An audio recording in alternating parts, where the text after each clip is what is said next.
بسم الله السلام عليكم ورحمة الله بسم الله الرحمن الرحيم الحمد لله رب العالمين والصلاة والسلام على أشرف الأنبياء والمرسلين وعلى آله وصحبه أجمعين اللهم انفعنا بما علمتنا وعلمنا ما ينفعنا وزدنا علما والحمد لله على كل حال. So alhamdulillah, we have two sisters today from an organization known as Believers Bailout. Alhamdulillah, they are doing some work that is dear to our hearts because it is also working to end mass incarceration. So alhamdulillah, we have Sister Maryam and Sister Kamilah. Inshallah, they're going to tell us a little bit about what they're doing at, what brought about Believers Bailout, and the work that they're doing at Believers Bailout. So, Bismillah. Assalamu alaikum. Thank you for having us. We really appreciate the opportunity to be in conversation, especially when the conversation is about getting people free. So Believers Bailout is a community-led effort to bail out Muslims being held in pretrial and ICE incarceration. And BBO was formed in 2018 by a group of Muslim women scholars and activists, and it's currently run by a national collective of volunteers. And we do something pretty simple but complex. So we ask our fellow Muslims to entrust us with their zakat funds to provide bail relief for our incarcerated Muslim kin. People being held in bail are likely there because they can't afford not to be, right? And so we use those zakat funds to restore this presumption of innocence. And we hold that as a sacred trust because it's a pillar of our faith. Bail is a cornerstone of the carceral system, and we have decided to tackle that as an expression of our faith by challenging a system that is oppressive, that is inherently racist, and that harms a lot of our community. MashaAllah. MashaAllah. Can you tell us a little bit about how did you conceive of your organization? Like, how did it come about? In terms of the nuts and bolts, there was a gathering of Muslim women academics. Neither Kamilah and I were there, but we were part of BBO when people came out of that meeting and were like, what does Islam have to say about abolition, about liberation, about getting free? What is within our, Islamic infrastructure, right, of the way we do things and what we believe that can respond to injustices that we see in our society, right? Because we know as Muslims, we need to respond when we see injustice. And so we thought that zakat was a really good way to approach this, right? Zakat has multiple categories to really address vulnerabilities in our communities, right? And to really mend those vulnerabilities and also to purify wealth, right? It actually, our faith really recognizes the harm of inequality, the harms of poverty and neediness, right? Debt, right? Being one of those things that we really are attentive to, right? And captivity, right? So abolition, freeing those who were enslaved and in captivity was one of the values that from the beginning of our faith, right?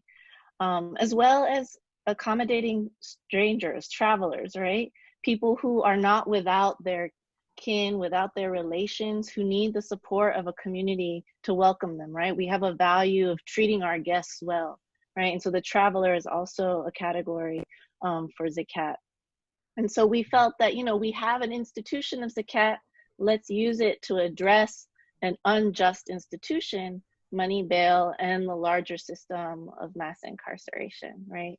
Because as Kamilah was saying, money bail really punishes people for being poor, right? And it's really an on-ramp to becoming a part of the system, right? So many people plead guilty because they're stuck in jail and just need to get back to their families and communities. And their studies show that if people are able to fight their cases from the outside, they're much more likely not to plead guilty, much more likely to successfully fight their cases, right? So it's an epidemic in our society. And unfortunately, there's a lot of people who get rich off of the misery of the incarcerated. So alhamdulillah, that's another way that you all are helping, another way you're contributing to the cause. What would you say was your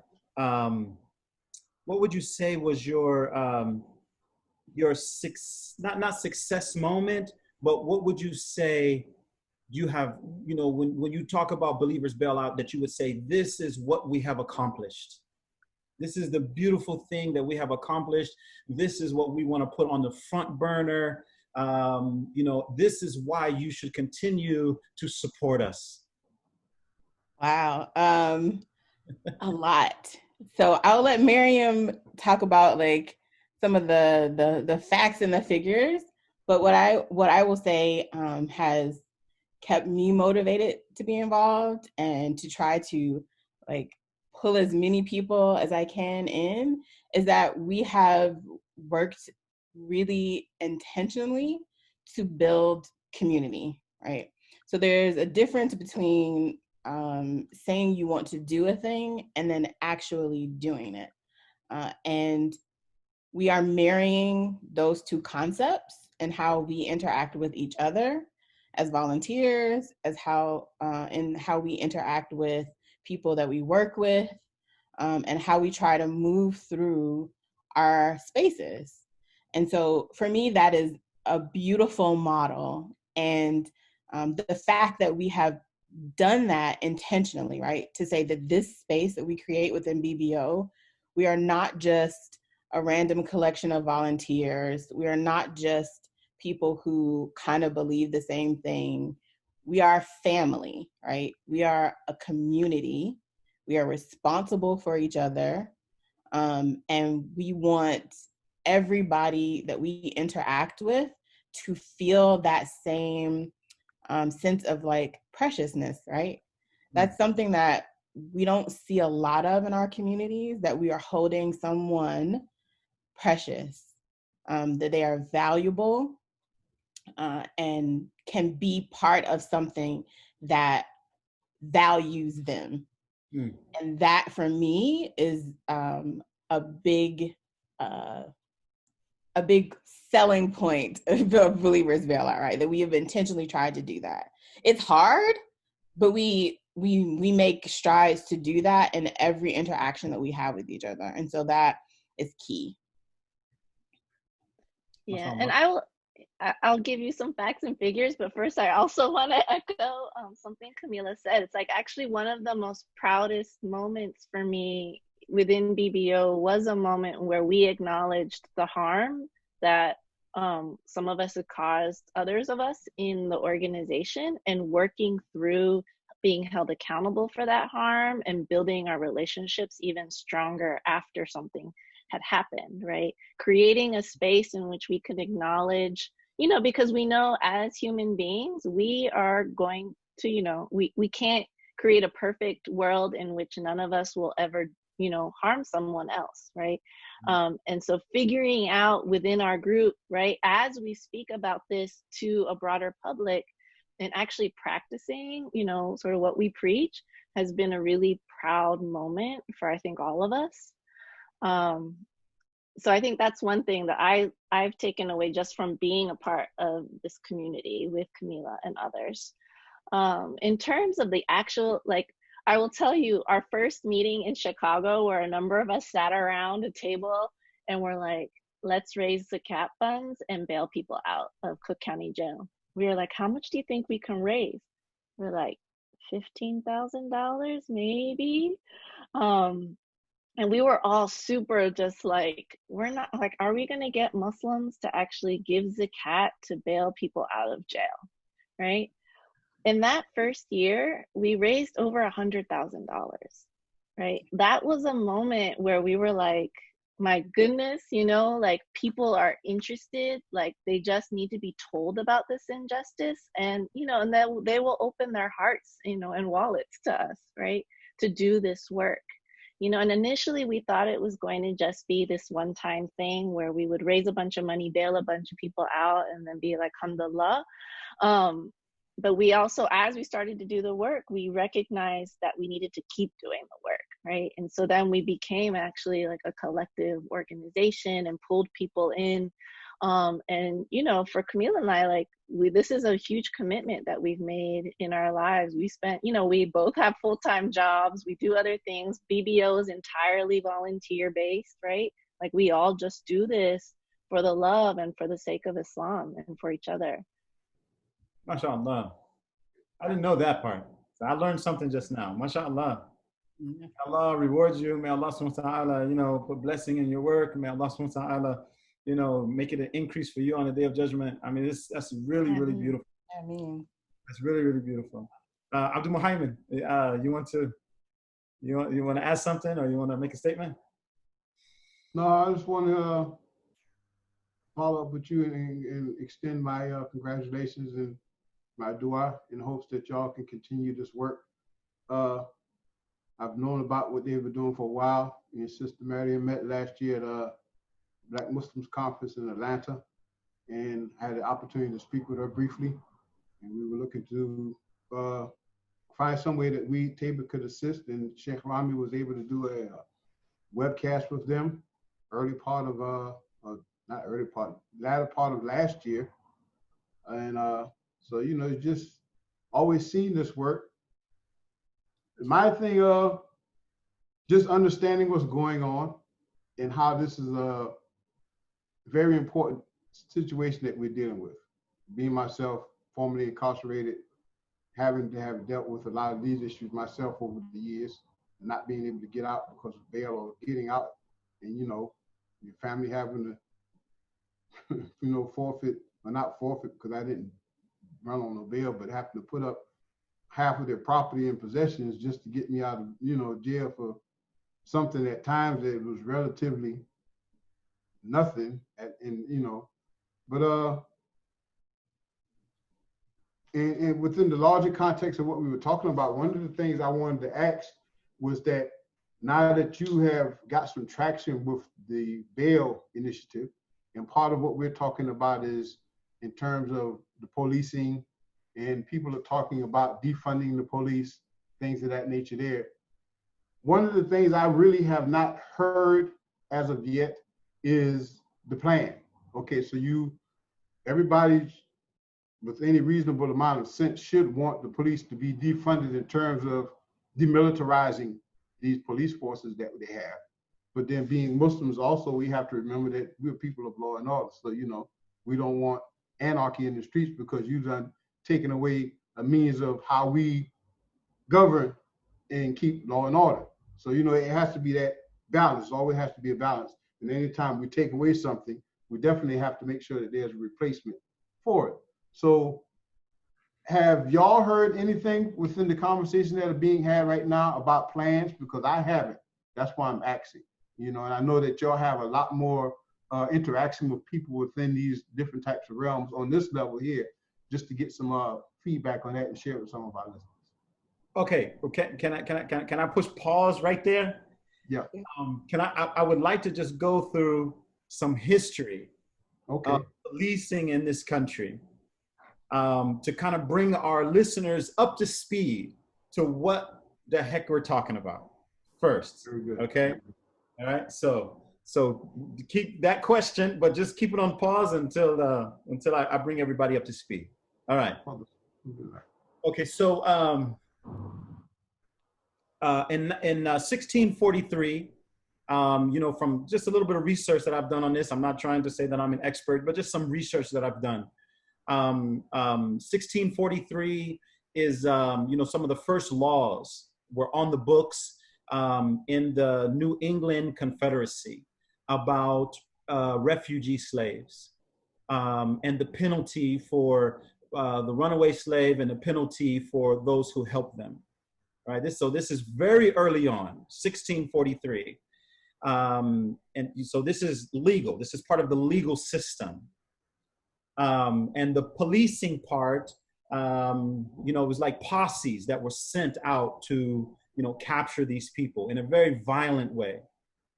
If you fast forward to 1790, this is the first federal law. You know, it was the first federal law that was signed and made active by George Washington, where by federal law, there were stiff penalties for, you know, people who assisted runaway slaves, whether if you taught slaves how to read, any type of assistance. You know, the laws were set up so that if you were a runaway slave, if you were Black, because a lot of free people got caught up in this also. So the system from the very beginning is discriminatory based on the color of your skin. In 1857, the Dred Scott decision, basically declaring that Blacks were not American citizens. Okay, they were not. This is 1857, just a few years before the end of the Civil War. And then, you know, 10 years after the Civil War, a civil rights bill was passed. But very quickly, it was overturned in 1883.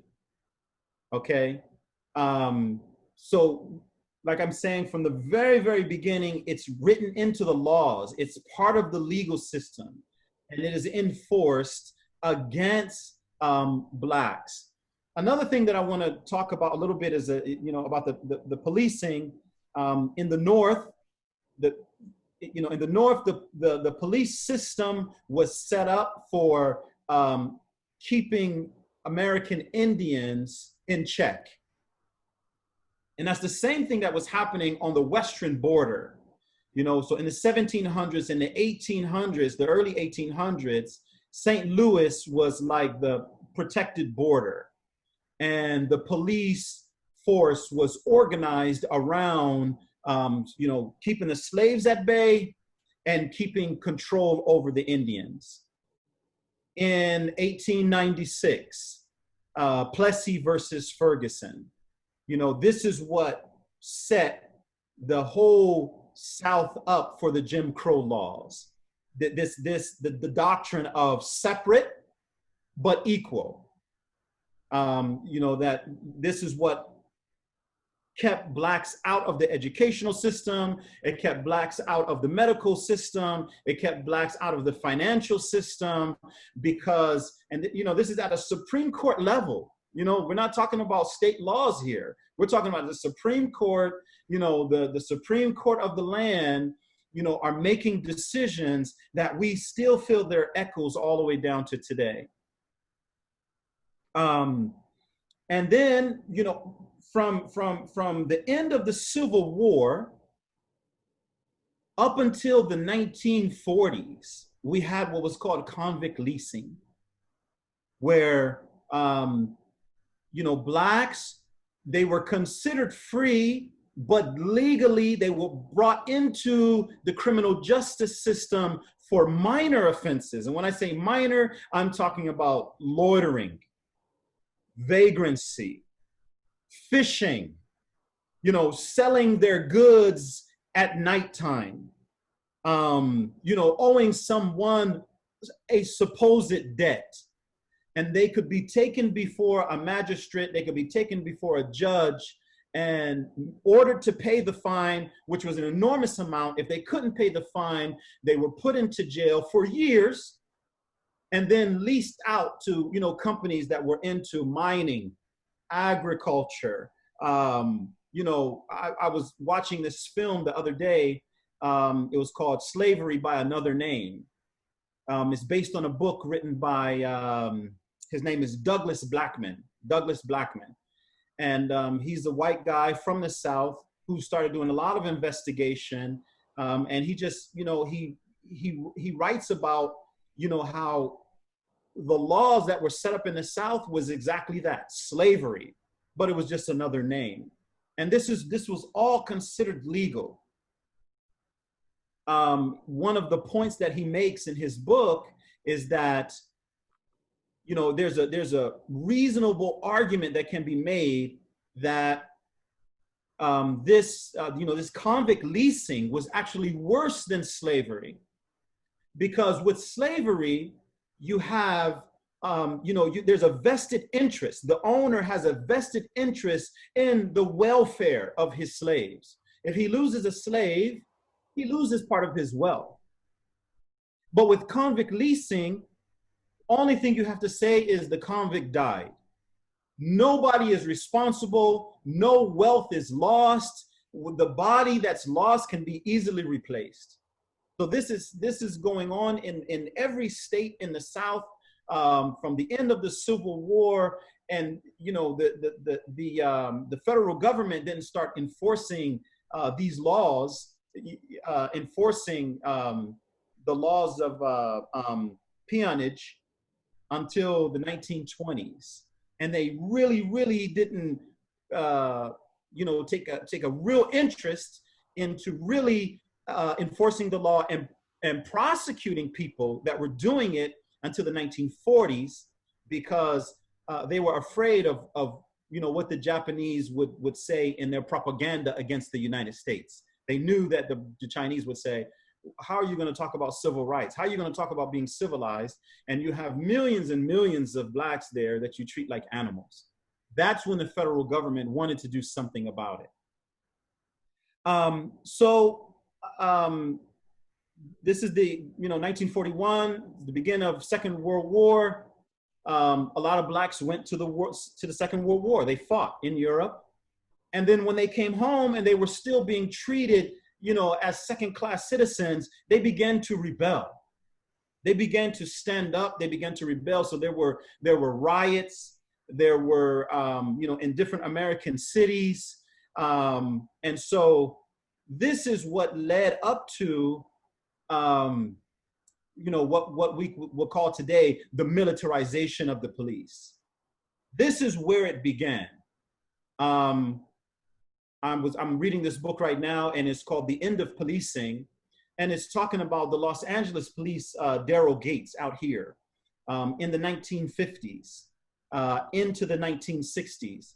He was a young man on the police force. And in 1965, out here in Los Angeles, he saw the Watts riots. And, he basically went on a campaign to get more equipment, heavy duty equipment, long arms. In those days, the police might have a shotgun and they might have a pistol, but they didn't have automatic weapons. They didn't wear bulletproof vests. All of this started changing in the end of the 1950s through the 1960s. And so, the first SWAT department was out here in Los Angeles. And then it began to spread to the other places at the instigation of Daryl Gates, the police chief out here in Los Angeles. So to keep going, 1968, this is when Martin Luther King was assassinated in Tennessee. And when he was assassinated, more than 100 cities, they went up, some of them went up in flames, but they were rioting in over 100 American cities. So this idea, of law and order, there has to be law and order. There has to be law and order. And because so many Americans, specifically white Americans, were afraid of what they were seeing in the cities as this reaction, to the systematic elimination of Black leaders, they bought into the idea. They bought into the idea that those people have to be checked. The common theme with everything that I'm talking about right now, the common theme is it's always directed to people of color. It's always directed to people in color. There has to be law and order. Law and order for who? People of color. There has to be posses that go and catch runaway slaves. There has to be, somebody has to be held accountable. The justice system has to work on who? People of color. One of the things that, Douglas Blackman writes about in his book in Slavery by Another Name, he talks about how, for crime and punishment in 1865, up until 1865 in the South, most of the people going through the criminal justice system in the South were whites. By 1870, 70% of the people going through the justice system were Black. It's very clear what happened. It's very, very clear. This is the marginalization and the criminalization of Black bodies. Clear and simple. Now, President Nixon, he ran on a platform of, law and order. And he won on that platform in 1969, when he came to power. One of the things that he did was immediately put together a bill that was unanimously passed in, both chambers. And it was called the Omnibus Bill in 1970. This passed. And it allowed massive budget increases for federal, federal agencies. It gave massive incentives to, local governments, state, city and county, police agencies to be able to get money from the federal government if they went along with the agenda. It allowed for no-knock warrants. It expanded wiretapping. It also, preventative detention, like holding people because you think that they did something or you think that they're going to do something. All of this started happening in the 1970s, throughout the 1970s. A decade later, Reagan, Ronald Reagan started his war on drugs. But who is this war being carried out upon? Who is this war? It's the people who are devastated by the war on drugs are Black and brown people, mostly in urban communities. And so the prison system begins to fill up. The prison system, it reaches capacity, and then they start passing more bills to build more prisons, more and more prisons. One of the things that happened, and this is very important that I think, is that in the 80s is when they passed laws so that, somebody who was convicted of a drug crime, they lost their property. They lost cars, homes, land, bank accounts, life insurance policies, cash. I mean, it just goes on and on and on. And for people that don't have much, that's very, very devastating. That's very devastating. And so, this asset forfeiture, and they still do it today. There's still that asset forfeiture. What's happening is that money can now be used by the policing agencies. That money can be used if they confiscate boats and cars and jewelry and whatever they confiscate. It can be added to the agency's budget. So they stop investigating, a lot of violent crimes. They stop investigating violent crimes. The different agencies nationwide at the federal and at the state level, they began to focus on these crimes where they can make money. Where they can make money. I mean, the book that I'm reading, it goes into detail in how, police agencies knew where the drugs were coming in at. They knew on this highway, these particular type of vehicles, this is where the drugs are coming in. But they would not make the arrest because they didn't want the drugs. They wanted the cash after the drugs were sold. So they would allow the drugs to go out into the communities. and then raid the spot when they knew that most of the drugs were gone and there was only cash there. Then they would go and make the bust. He has all of this documented in his book. It's a really nice book, and it's very, very heartbreaking. It's very, very heartbreaking. This is what we're talking about when we say, you know, we have to reimagine policing. Into the 90s, the war on drugs continues with Bush and Clinton. And, you know, this is, you know, what has led up to today, like out here in California in 2012, the Supreme Court gave an order to the state of California that they had to release more than 30,000 prisoners, because the way they were housing the prisoners throughout the state prisons was considered, you know, a violation of the Eighth Amendment, you know, which dictates that you cannot have cruel and unusual punishment.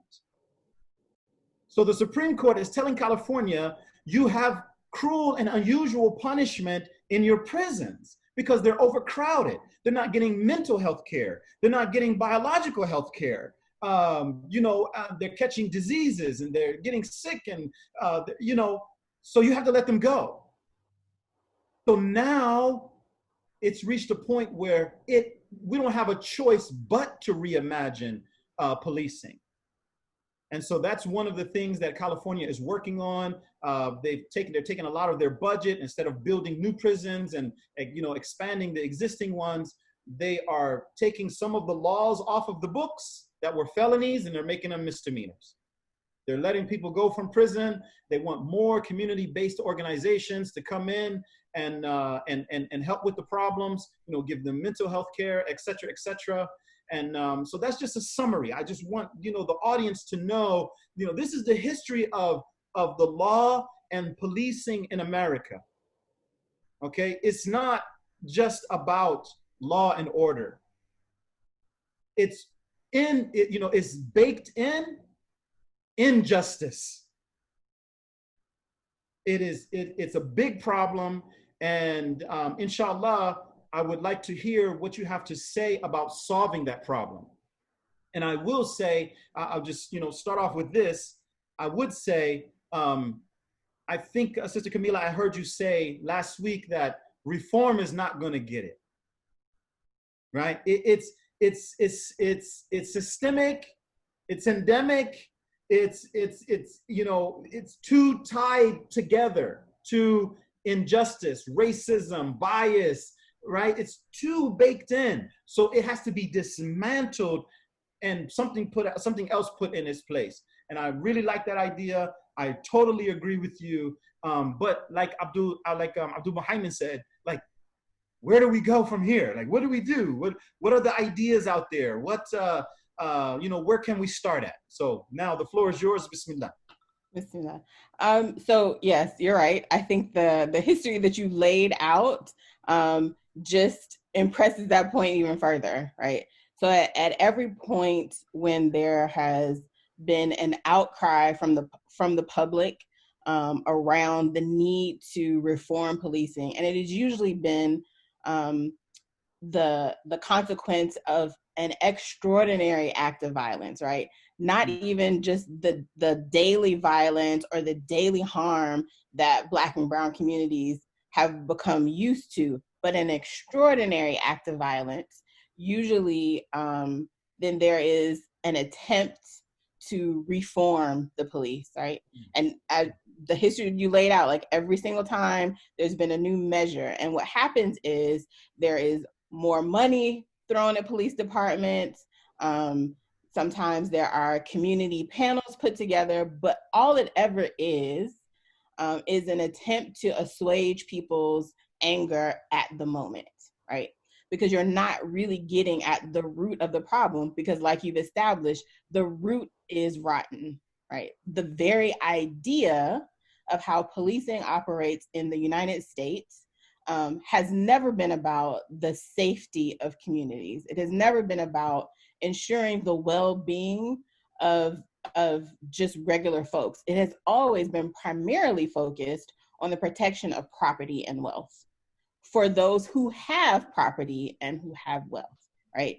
So it is working in all iterations exactly as it has been designed to work. So the things that people posit as reforms end up costing more money that could be put somewhere else, right? So implicit bias training, where, you know, you tell police officers not to be racist or not to like judge one group a certain way. First of all, if you are entrusted with a gun and the weight of the state behind you, someone shouldn't have to tell you not to be a jerk and not to be a racist, right? So if that's where you're starting from, that's a problem just off jump. Then the other thing that we noticed, like, you know, then a couple of years ago, it was body cameras, right? Like that was supposed to be the thing that would keep people safe, because then you would have more eyes. Well, what have we seen? We've seen more things come to light, right? Like more horror, because the body cams are not stopping the violence. Cell phone cameras are not stopping the violence. Television cameras don't even stop violence these days, right?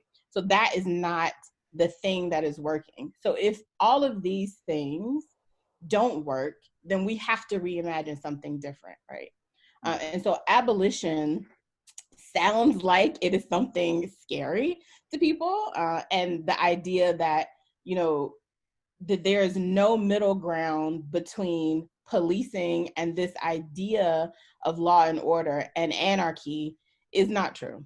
Abolition is a political vision with the goal of eliminating policing and surveillance, and the idea that people need to be put in cages, and then creating alternatives to punishment and imprisonment, right? So it is about building models that represent how we want to live in the future. So that means that we have to develop strategies for how we get there, right? That there is the road to decarceration is a steep one. It's a long one, right?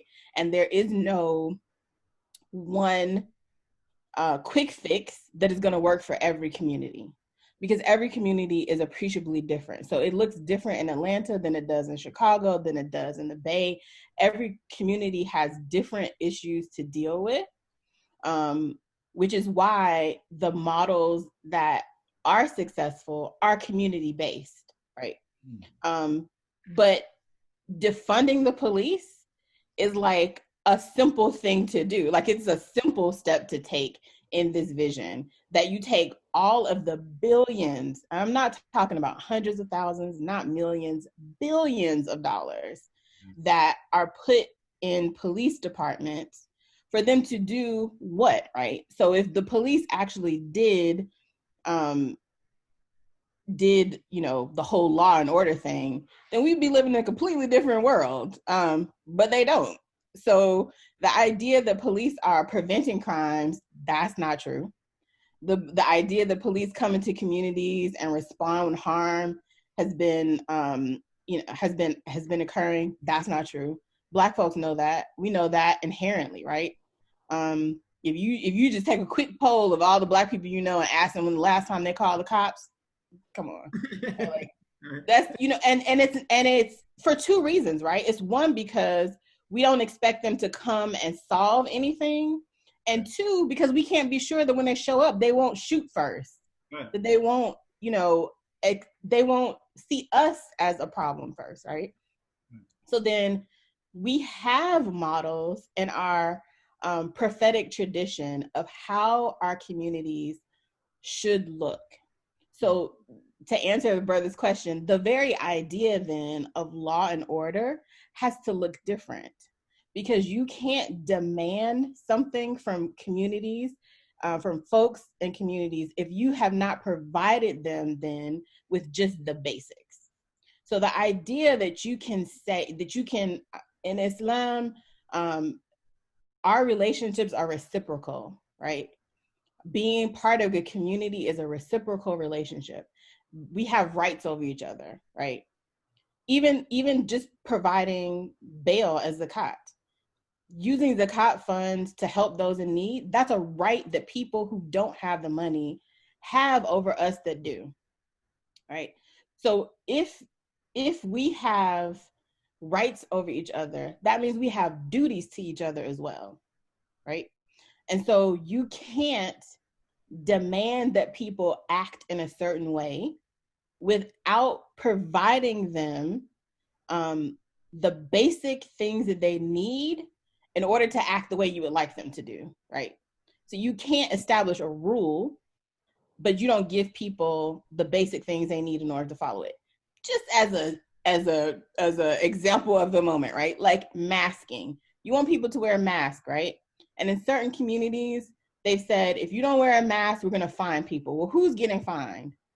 Black people, brown people, right? People who can't afford to do it. So you can't enact a law that says you have to wear a mask if you don't provide them for people, right? So the idea that we have to use this model that as it exists is a fallacy. Our tradition demands that we think bigger and better of each other and of what Allah has asked us to do. So we can't be vicegerents if we're not, providers, right? We can't say we provide a model for how people should live ethically and responsibly and morally on a right path if we don't give them the tools to do that. So if people are hungry, if people have nowhere to lay their head at night, right? If people don't have the means to provide for themselves, and then we as Muslims say, well, you have to do this and you have to do that, we're not being true to what our faith demands of us, right? So that for me is just like the thinking behind a framework of how you start to envision something different, right? Yeah, I would, just when you were speaking, I just started thinking about things, and you're absolutely right. With those responsibilities, like if you want somebody to do something, then you have to do your part. And we have examples where, Umar ibn al-Khattab, the second caliph of Islam, at the Hajj, he would call all of his representatives, all of the people that he appointed to be governors of different places, he would hold them accountable. He would hold them accountable, and he would let people bring charges against them. He would solve standing charges against them. He would not allow them to have a heavy hand with the people, and the people didn't have a recourse, to dealing with that heavy hand. So you're absolutely right. I also remember that it was during the time of Umar, radiallahu anh, where he suspended the hudud, the punishment for theft, because there was no way that they could provide for the poor people, right? So if you're telling people not to steal, you have to make sure that they don't need to steal. And when you cannot guarantee that, then you cannot implement the punishment. So I totally agree with you. You're right. It's part of our tradition. And it's a beautiful starting point. Okay. Abdul Muhammad or Maryam? Yeah, Sister Maryam, let us say what she has to say, and then I give my feedback. Inshallah. Yeah, I mean, I want to reiterate this point that you both made, right? I don't know if LA on the cop cars it still says like protect and serve. Oh yeah. But we have to think about, and it's in quotes, right? We protect and serve. Yeah. But you have to think about what are they protecting and who are they serving, right? They are protecting, property. They are protecting power. They are serving the wealthy and the powerful and the property, right? And I think that's, and I think as Kamilah said, we have to remember the system is working exactly as it was designed to work, right? And so we actually have to think about what other system we can put in place. And I think it's also important to remember that we have been doing that. We've been doing this work of protecting our own communities for generations, right? Under the harshest of conditions in a lot of cases, right?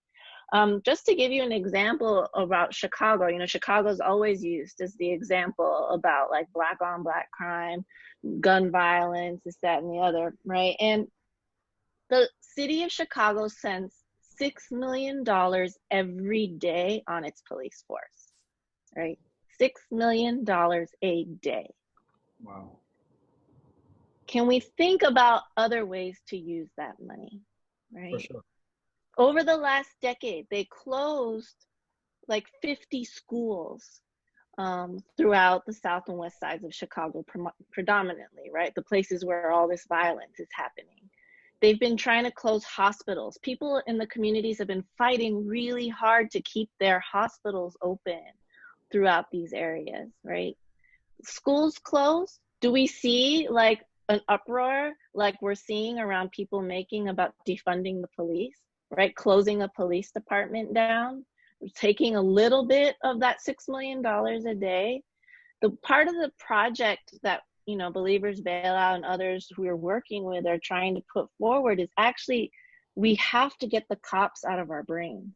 We have to break this myth that somehow they are the solutions to all our problems, right? Even police officers themselves are saying, we can't be responsible for all the things people call us for to do, which is part of the reason why they do such a bad job of protecting and serving everybody, because they aren't trained for that, right? They're trained more and more to treat the general population as the enemy, right? They're trained as warriors, as sort of, they're using more and more military equipment and military ideology, right? That they are policing an enemy, an insurgent force, right? And that they have to protect themselves. So their first reaction will then be taking out the gun and shooting someone rather than asking a question or seeing if someone needs help, right? And so for us, we really have to start, you know, and this is something Maryam Kashani, who's a fellow Black Muslim abolitionist,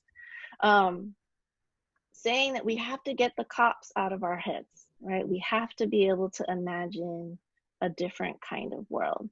And so in terms of the plan, right, that Brother Abdul Muhammad's asking about, let's just divert some of that money, right? Divert it to schooling, right? Community programs, jobs in communities. And when we say put the money in schools, it doesn't mean put cops in schools, right? Because I think that a lot of times that's also what the answer would then be. You know, we did a webinar our first year on the school to prison pipeline, and it was really staggering, upsetting to hear that especially young Black children and brown children as well are criminalized at preschool, right? Those kind of punitive approaches to schooling, right? The disciplining approaches, the marking out of the bad kids from the good kids happens when kids are like 3 years old, right? That's not the kind of system and society that we need to be living in and building, right? So when we also say when we talk about abolition and getting cops out of our streets and out of our schools, we also mean get out of this punitive approach, this punishment approach to dealing with all the problems we have in our society, right? And I think, you know, cancel culture is another one of those things, right? It's kind of putting someone into a social case, right? We have to think about, you know, and some people get 100 chances, you know, in our communities, right? You know, they get, you know, we follow that, you know, we always think well of our fellow Muslims. So some people will get hundreds of chances to get a second chance. And other people, we don't give them the first chance, right? And so I think these are all sort of things on a societal level that we need to be able to even think about so that we can actually build this alternative to a carceral, you know, state that we actually live in, the carceral society that we actually live in.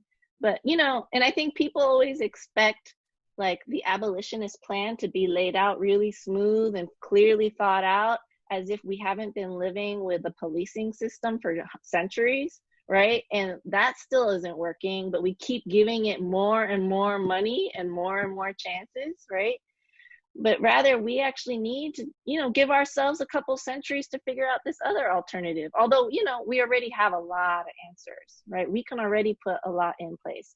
You want gradually, just instead of $6 million for police a day in Chicago, take at least half of that and put it directly into the community's hands, right?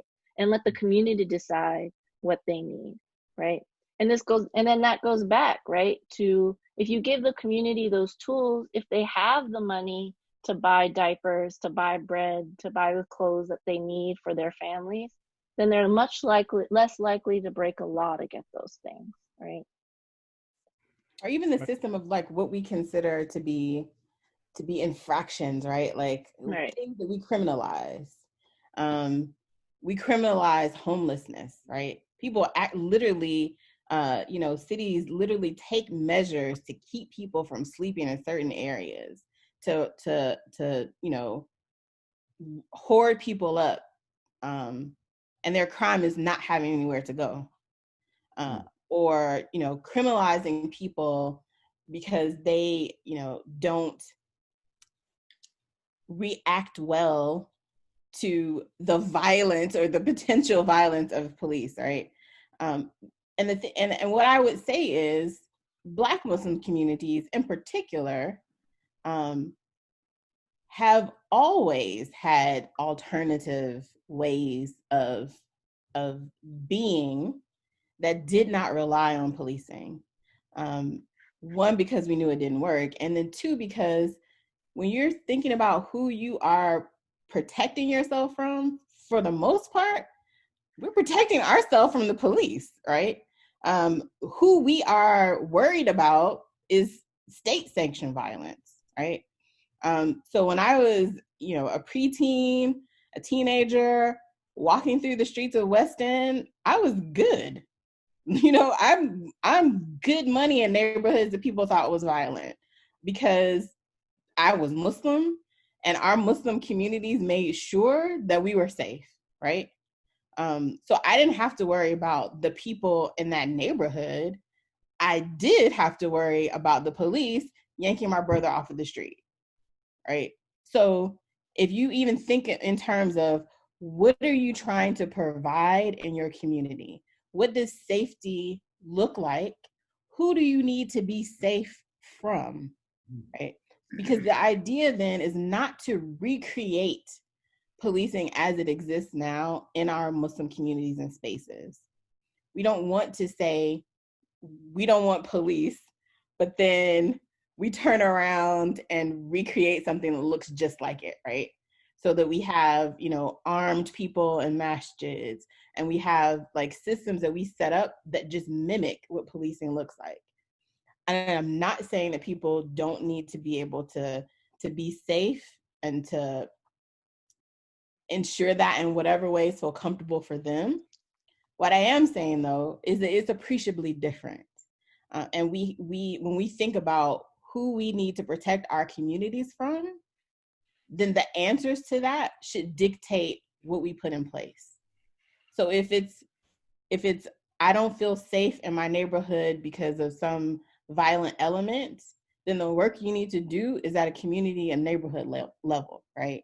Then you need to be figuring out what's going on in your neighborhood that is causing people to act in ways that make other people feel unsafe. If the thing that you are feeling unsafe from is we don't feel safe in, Muslim spaces or a bunch of Muslims together because of the potential for violence from, other actors, right? Then that requires a different mechanism, right? But I would say that the majority of the threat that we are reacting to is state sanctioned.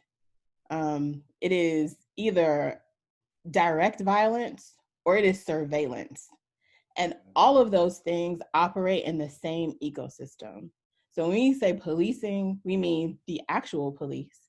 We also mean systems of surveillance that are set up to keep an eye on Muslims, that are set up to ensure that we don't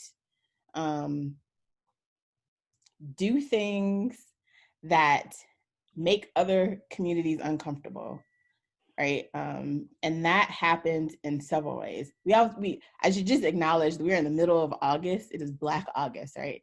And so that is a time where we remember the struggles of incarcerated folk.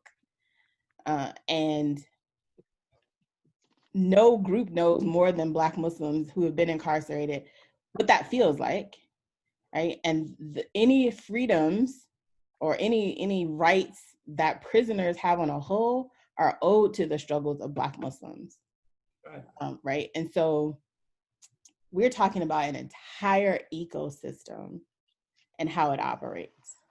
And that, tackling that requires lots of solutions. And it is a multi-step, like Maryam said, this is not something you're just gonna do in 6 months or a year, because it really takes rethinking a lot of things and getting people to change just their vision of how things should operate, right? So even getting people to change what they think when they say law and order is one thing. So that's why Believers Bail Out, we do the very urgent and critical work of bailing people out. But then our other lane is education, is to have these conversations, as to start getting people to think more expansively about how we can create safe spaces, what safety means, and then having these conversations. Well, I appreciate everybody's feedback, and I also appreciate the fact that a lot of what you're talking about actually centers around the problem as it is. Assalamu Because one thing that we've had to deal with as of late, just like Maryam was talking about, is the lady that started really good. With a lot of cancel culture lately. Good band we have today. You know those two ladies that started Bail Out? In the bill. Sheikh Nabil. Yeah. Nabil.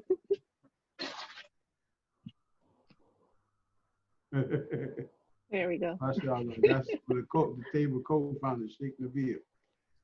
All right.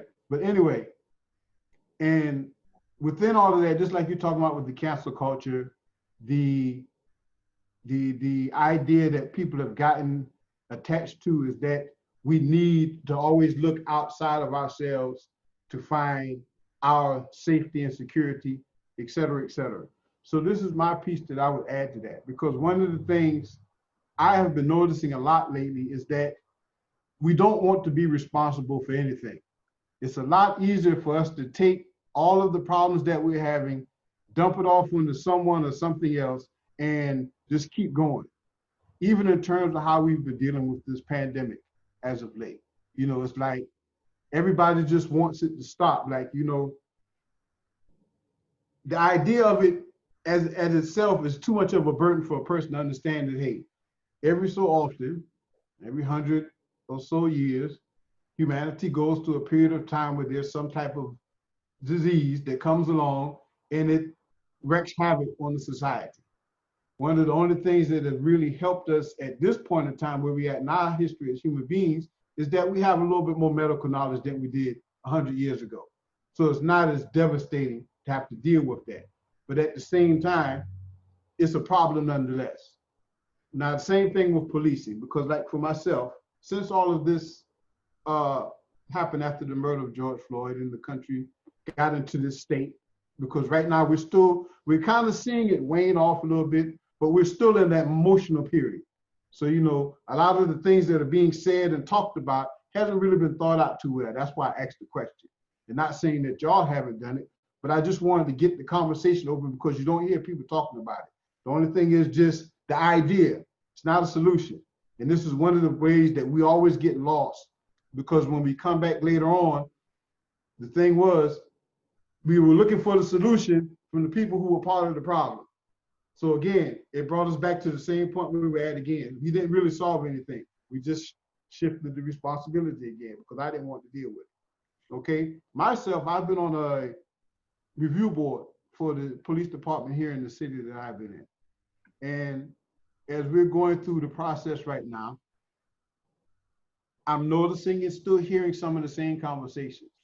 And the review up board I'm part of is, it's a novel and noble effort, I can say, but at the same time, along the lines of what we know needs to be done, there's not much that can be said, there's not much confidence that can be had that those actions are actually going to be taken, because the mandate that we've been given is something different. But again, certain person like myself, having a seat at the table, that's a start. This, it's not, this is what it is. Alhamdulillah.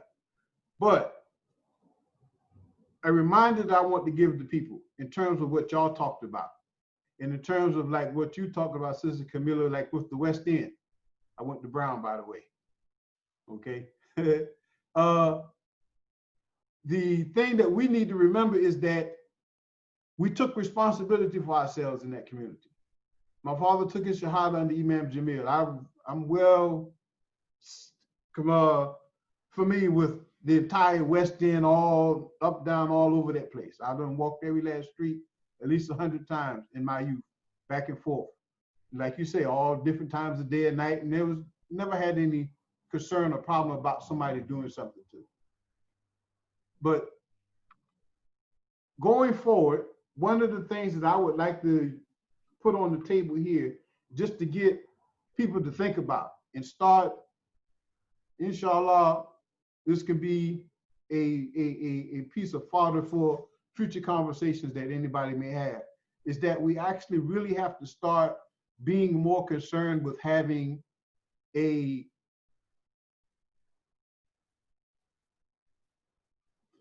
political voice within the conversations that are being had. And I'm not talking about Democratic, Republican. No, that's not what I'm talking about.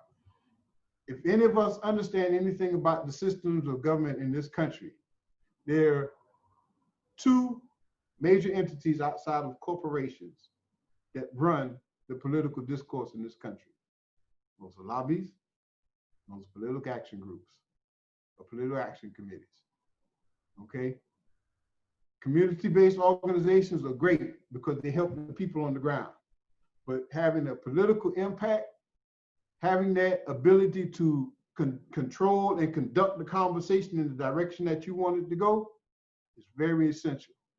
And to date, whether it's within the African American or the Muslim community, although we have some, but I'm going to leave that out of the discussion within the Muslim community, but to have something that's actually going to have an effective platform that they operate from, and the ability to give sound advice and make sure that the policies and initiatives that we're talking about actually happen, that's what we're going to need to do. Because, we can root, scream, and do all that till we blue in the face. And like we talked about, we'll get these very superficial changes that come about.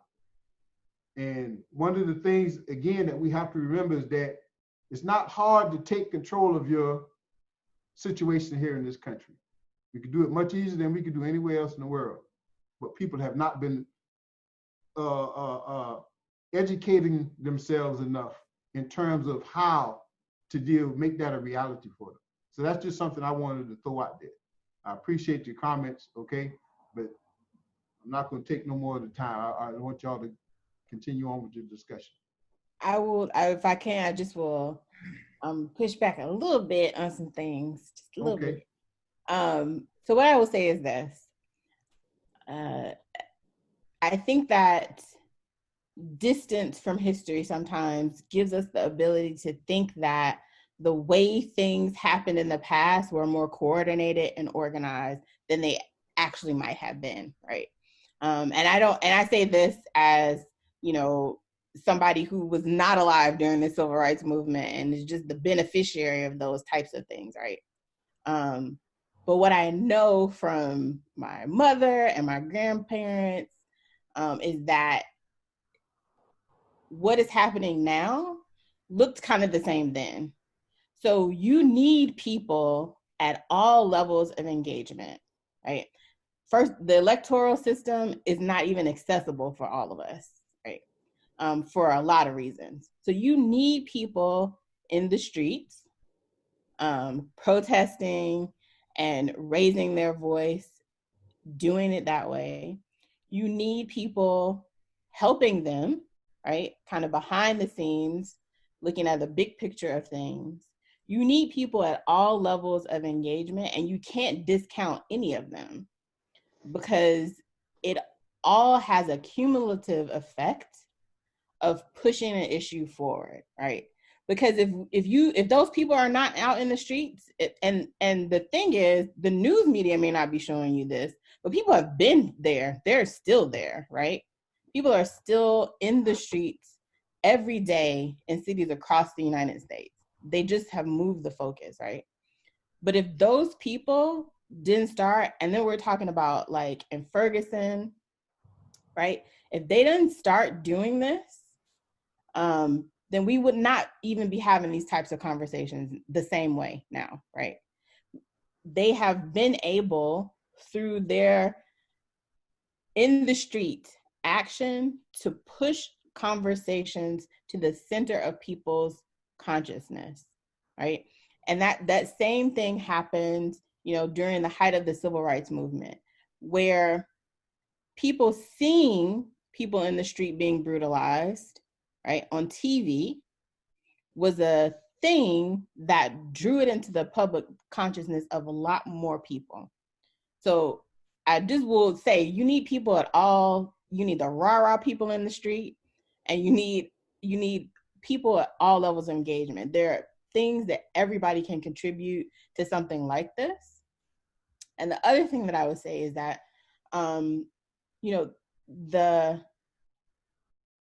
the way that we challenge a system, an oppressive system, is not always going to be within the confines of it, right? You can't use the master's tools to like take down the house. Like it's not always going to look like that same system. That's not going to be the thing that takes it down, right? Because it doesn't matter how much money Muslims raise in this country and put together like some semblance of political power. They got more money, right? They have more history. We're not all going to agree even about what those changes should look like. And that's fine, because we don't all bring the same issues to the table, right? So the idea that there would somehow be one group that could speak for all Muslims, it just won't happen. And we will waste energy trying to do that rather than taking advantage of what people are doing now. And that's super important. That's why I was saying, like, it's going to look different in each community because each community is different. So the things that Black Muslims are bringing to the table as issues may not be the same issues that other Muslims are bringing to the table.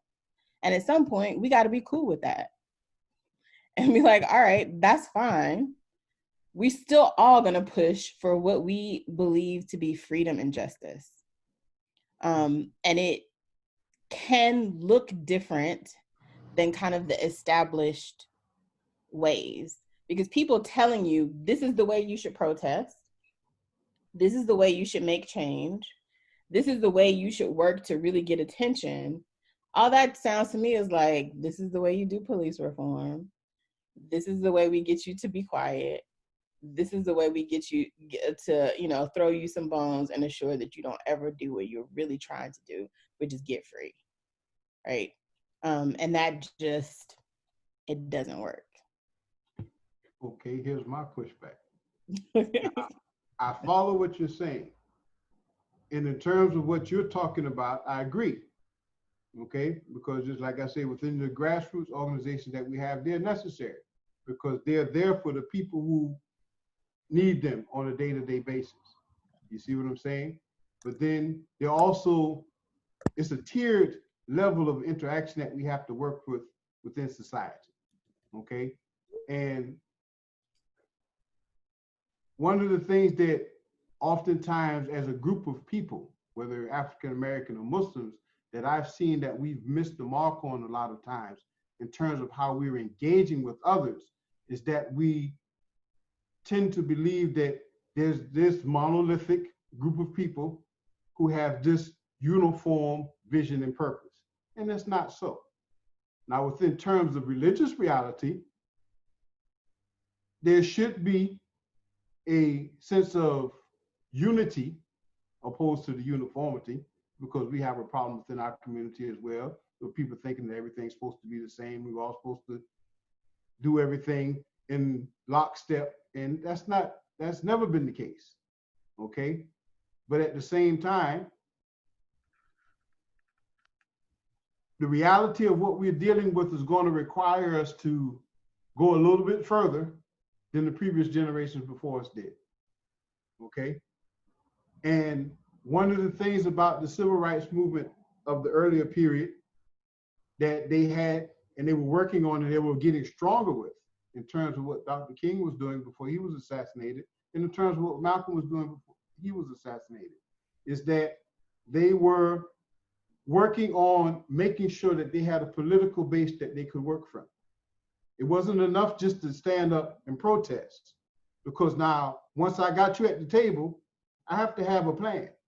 I have to have a strategy of how I'm going to deal with you. What am I going to say? What makes sense for me and my people long term?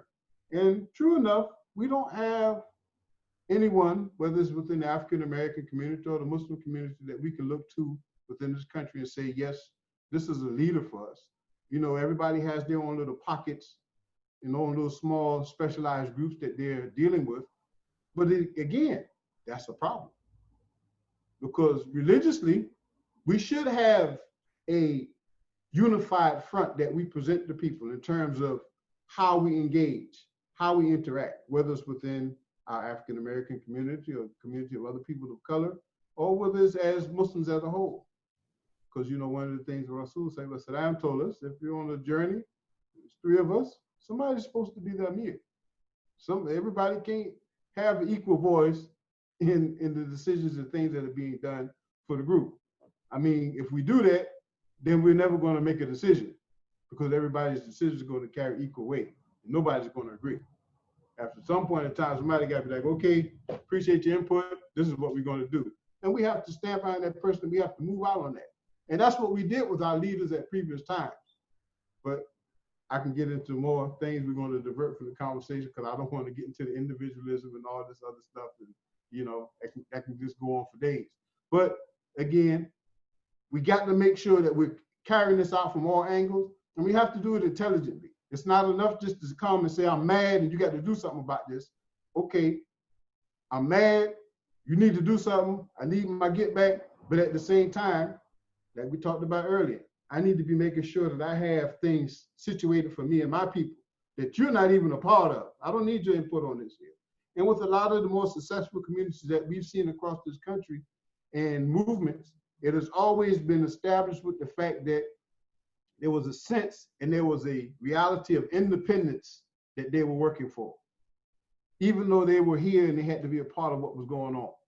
You see what I'm saying? And like I always tell our students and people that I come in contact with, whether it's Muslims or whatever, we are a part of society, but we should not want to be a part of the society, because the society has a lot of issues that we should not be in agreement or really want to be a part of.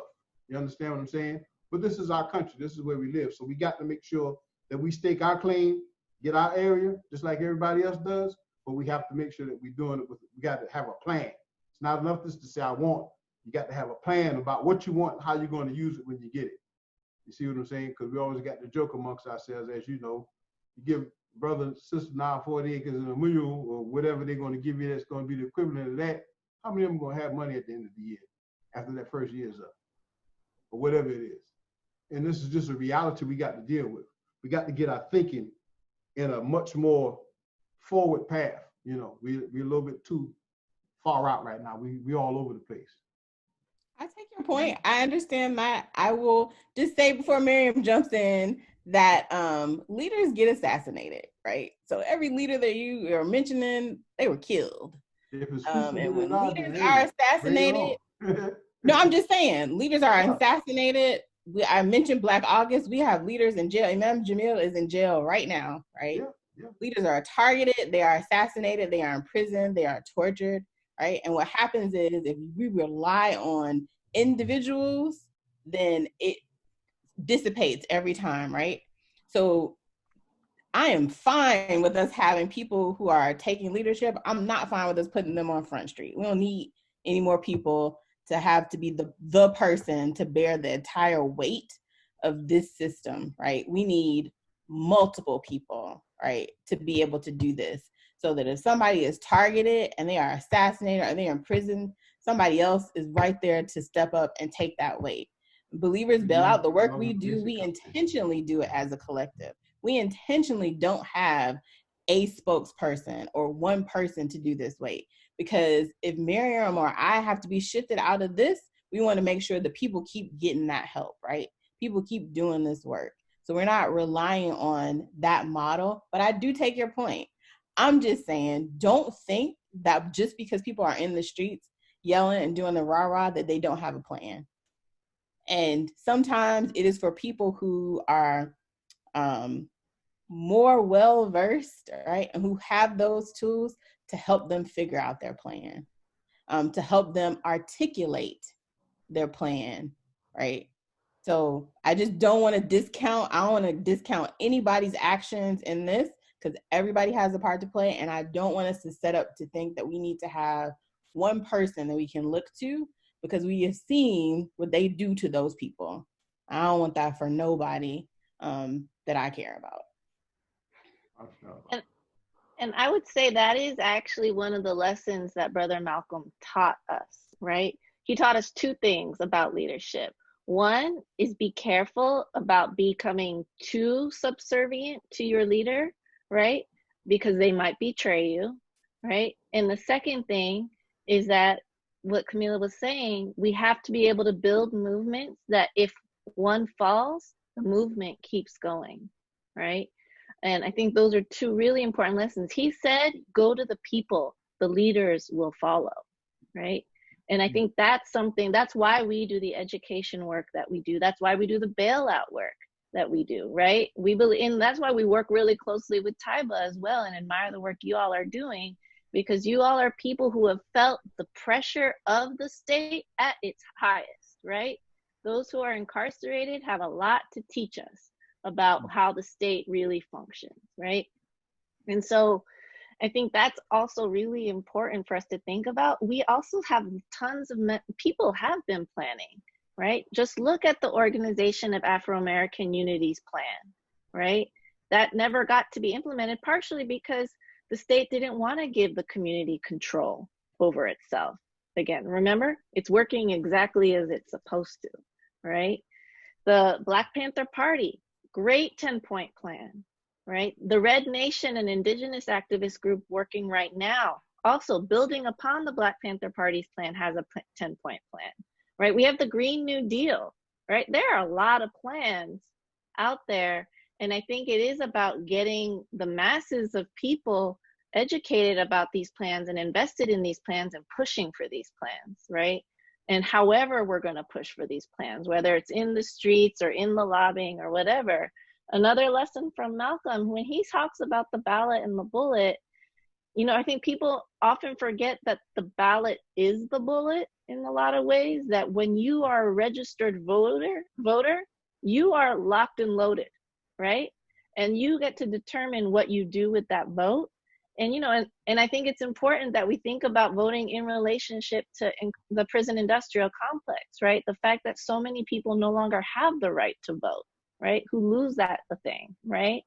And all the ways in which the Republican Party especially is eroding voting rights, right? The whole attack on the US Postal Service right now is an attack on our voting rights, right? So all of these things are also really interrelated, right? If we are fighting for greater, like if we're fighting for our freedom, greater equality, it means we're fighting for living wages, we're fighting for jobs, we're trying to end, you know, money bail and mass incarceration, we're trying to get, you know, seeing gun violence as a public health issue, right? Like we actually have to think about seeing all these things in relation and actually start paying attention to those quieter voices. You know, BBO has been, you know, talking about defunding the police and abolition now for 2 years.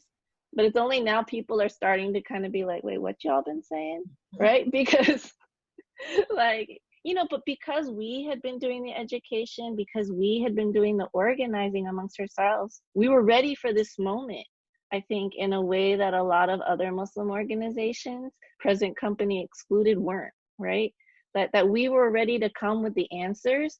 But, you know, because of the sort of power structure we have in our Muslim community, a lot of a lot of the voices are in a vacuum where they're not always listening to a lot of the community organizations that are doing the work on the ground. So, you know, so we've been trying to put that social media work out there, but also recognizing that we have to put our feet to the pavement, which is hard right now, to talk to folks who aren't on social media.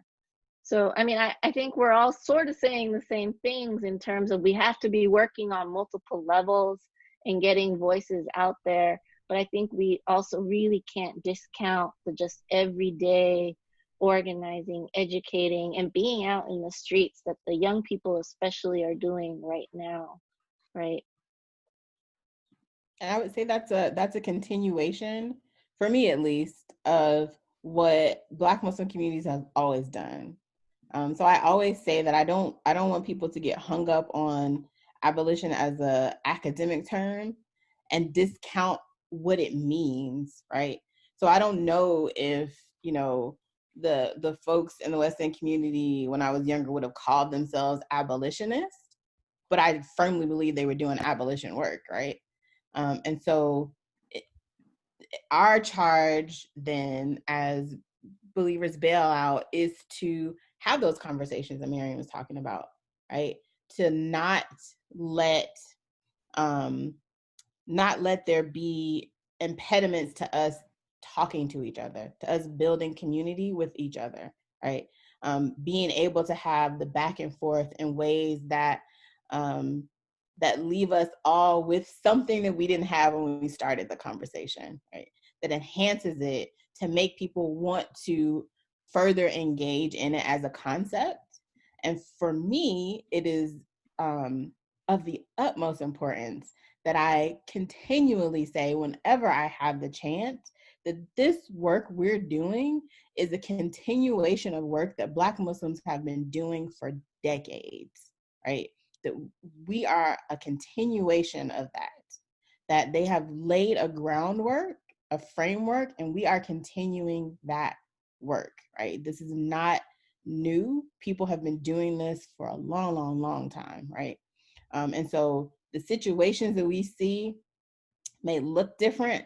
It's just different. It's a different face on the same thing, right? And then what we have to do is figure out how to be the ones to finally stop it. And it's a lofty goal that we might not ever see, but that doesn't mean we don't work towards that, right? That doesn't mean that we don't put everything into that vision and figuring that out, because at the core, that's how you build communities, right? That's how you function together as communities, as healthy communities anyway. Alhamdulillah. Okay, we got about 5 minutes left. So first of all, I want to ask Sister Aaron, were there any questions that anyone asked that we need to tackle in these last 5 minutes, or? There was just the question about the references you used for the historical overview, which I think you've shared with me, and then I can share them on. Unless you want to mention them here, that's totally up to you. Or if there's any other references that the panel would like to share with the audience, then they can go ahead and do that now as well. Okay, so some of the books that I, when I was doing the overview of, policing and, the legal background of this discussion today, one of my favorite books is The New Jim Crow by Michelle Alexander. I think that book is going to be a classic for a long time. She does a lot of historical work in that book. Another book that I'm reading right now is called The End of Policing, and I cannot remember the author's name. But Alex Vitale. What's that? Alex Vitale. Okay, right. Alex Vitale. So I'm reading that one. I'm also reading The Militarization of Police. And it's a real easy read, but he gives a lot of information. And I like it because he actually goes into the mindset and the characters, who these people are, what's their, this particular chief of police, these particular officers that got this law passed, or, helped to get this done. He goes into it. It's called the Militarization of Police. And then there's another one called Slavery by Any Other Name, and that his name is Douglas Blackman. So those are, between those, you can find what you're looking for, and those books also reference a lot of other books. So you can find something from there. Does anybody else have any resources they would like to mention? I would say anytime you see Maryam Kaba speaking on a webinar or in an article, go to her, right? So she has been organizing around sort of abolitionist ideas of transformative justice for decades, and it really came out of her on-the-ground work, working with survivors of domestic violence, a lot of them who were then being incarcerated for defending themselves, right? So this came out of like, what is another way we can restore, harms that have been caused in, because the majority of crimes that do happen in our society happen amongst people who know each other, right?